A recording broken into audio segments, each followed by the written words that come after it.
unsa may imong matambag sa mga gusto pang mo-apply abroad labi na sa Inquin. Mao din ni atong aplikante si Aida, naabot na siya sa Saudi. Gitabangan nato no, she's already 49, no? Duol sa tuwa kay magpatabang atong gitabangan.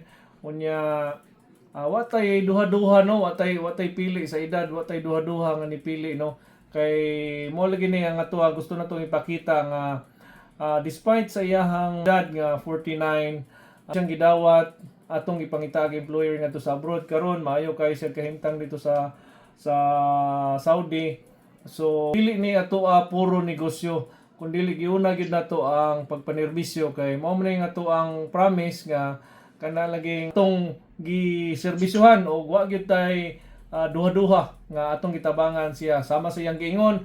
Tulo ka agency sa Butuan wa gyud nidawat sa iha kay tungod sa iyang edad nga 49, pero sa dihang nagkita mi wa koy duha-duha way tulo-tulo ato dayong gitabangan unya atong napalarga ngadto Saudi no.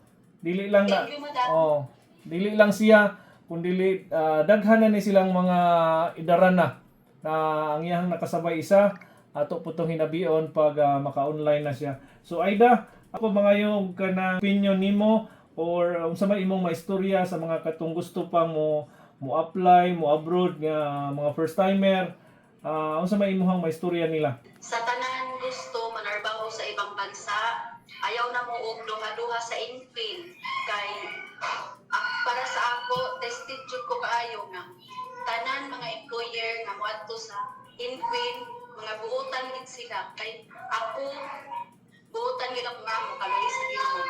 So ayaw na mo pagdugay pag-apply na mo sa Inquin. Basta Inquin safe kayo. Okay, daghang kay salamat Aida no. Unya malubat naman ka, unya amping dia kanunay. Maasalam, bye-bye. Masalamat bye-bye. Kasi salamat. Regards to your boss. Maasalam.